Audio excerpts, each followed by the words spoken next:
първа победа този сезон. Перфектно начало, мисля, че всички са доволни.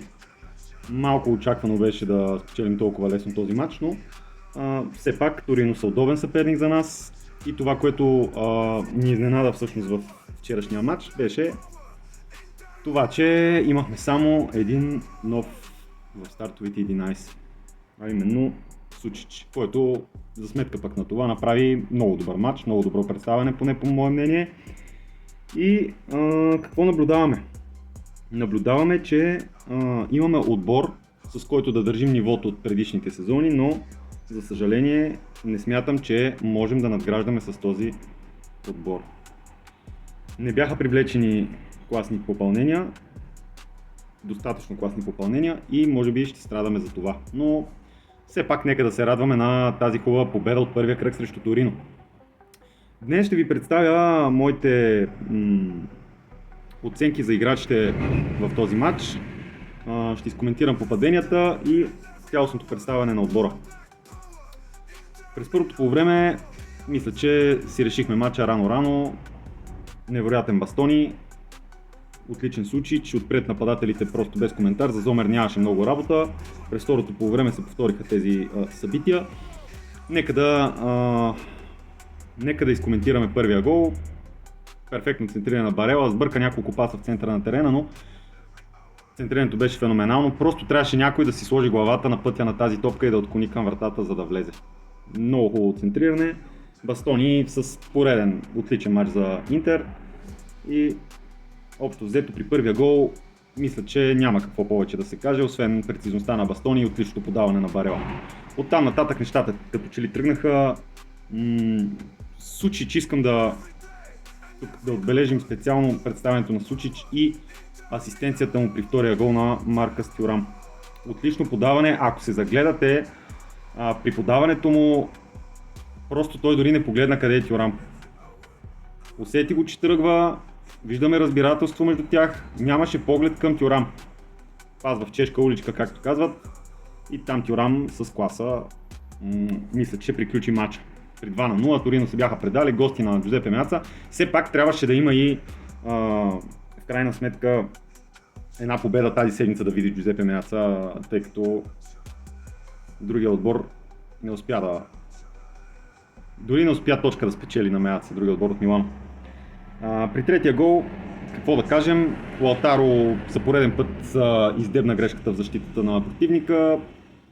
Отделно на това много борба хвърли той, много сърце. Нещо прилично и подобаващо за Лаутаро Мартинес.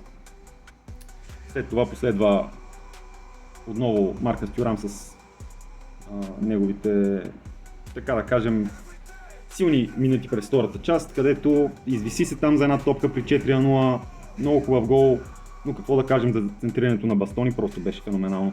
Запазена негова марка на далечна града, диагонален пас, фалцово центриране, прекрасно изпълнение на Бастони, запазена марка. Мисля, че трябва да си го брандира това нещо по някакъв начин. И при петия гол вече Бони, смея да кажа, добро включване. Той е един от играчите, той е единственият играч, за който всъщност ще поставя оценка днес от резервите, тъй като останалите не бяха достатъчно време на терена. И така, нека да започнем с оценките в вчерашния матч.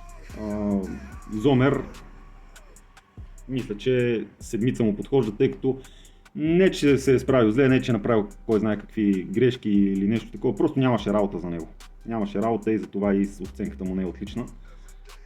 Иначе мисля, че беше на обичайното добро ниво. В защита Ачерби, Павари, Бастони, тройката в средата. Бастони за мен е десятка, играч на матча. Перфектен в защита, няколко ключови намеси, асистенция, гол и то откриващ гол, който е изключително важен за спечелването на един матч, разбира се. Така че за мен е абсолютна десятка играч на матча Бастони. Ачерби осмица съм му сложил, тъй като Ачерби е... Мисля, че второто по време някои от вас са забелязали, дори се забавляваше малко, направи някои интересни изяви през второто по време. Мисля, че се справи добре, прави един хубав удар с глава, който беше спасен. Добра оценка и за Ачерби. Павар, шестица, заедно с Дъмфрис. И двамата съм ги съм им поставил оценка 6, тъй като Дъмфрис винаги съм очаквал повече от него във всеки един мач, тъй като знам на какво е способен. Павар просто и за него като че ли нямаше толкова работа, но основната работа в тройката в защита я свършиха Черби и Бастони.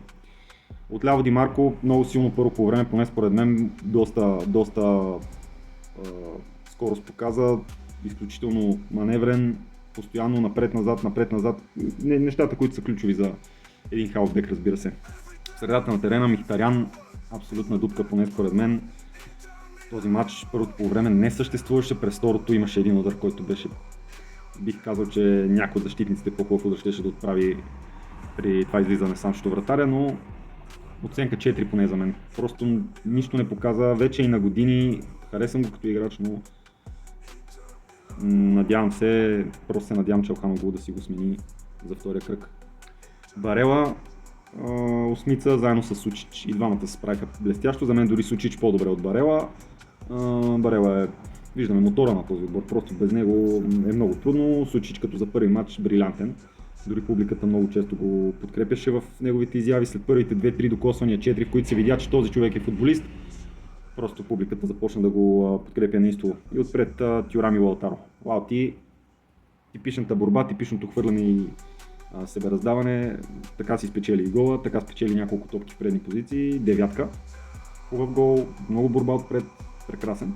Тюрам също съм поставил оценка 9, не за друго, прекрасни два гола, важни и то, но смятам, че не заслужава да получи оценката на Бастони от този матч. Просто това е моето мнение. И при резервите единствено съм поставил оценка на Бони, който за мен е за малкото време, което прекара на терена, е чиста осмица заради гола, заради няколкото физически намеси на терена, единоборства спечелени от него. Мисля, че дава добра заявка дори за титуляр, бих казал, ако продължава по този начин. Наистина не знам кой измежду Лаутаро и Тюрам, то няма как да не играят тези хора, но нямам представа. Да му мисли треньора, да му мисли Кивул, който между другото подходи доста хитро в този първи кръг, тъй като започва първенството с много подобна, да не кажа същата, тактическата постройка и схема на игра на предишния треньор. Казвам хитро, тъй като шанса за грешки, особено при домакинство, особено срещу отбор от ранга на Торино, с това си решение си обезпечи целият матч, бих казал. За останалите резерви, както казах, нямам оценки, тъй като просто прекалено малко време играха. Какво можем да отбележим в изминалия кръг? Голмайстора за втория гол на Кремонезе срещу приготуването на Милан е бивш играч на Интер, разбира се, това също ни донесе радост. Но и нещо малко неприятно като новина, Бюкянан с хет-трик за Вилареал в техния матч срещу Гранада или Жирона, мисля, че Жирона бяха всъщност. Просто това момче може би е грешката, че не го задържахме, тъй като не мисля, че Дармиян ще бъде някаква опция на Дъмфрис през този сезон. Ще видим, дано да не съм прав, но ще си покаже времето. Какво друго да отбележим? Най-хубавото в този матч, разбира се, че нямаше нито един жълт картон и нито един контузен наш футболист, което просто е, може би, най-добрата новина след, разбира се, резултата. Тъй като миналия сезон видяхте какво се случи, в края просто нещата издишаха. Когато се натрупат мачове, тези неща оказват влияние и контузии, и картони, така че това наистина е прекрасна новина. Общо взето, това беше за вчерашния матч. Мисля, че с някои оценки ще се съгласите, с някои може би не, но с нетърпение очакваме предстоящия двубой с Удинезе, който отново е на Джузепе Меаца. Мисля, че ще вземем отново победа, тъй като имах възможността да изгледам и техният матч срещу Верона по-рано през деня и да, задържаха много повече топката, но просто не създаваха никакви опасности пред противниковата врата, което говори за едно беззъбие в атака, така да се нарече. Надявам се, че ще вземем и там лесна победа.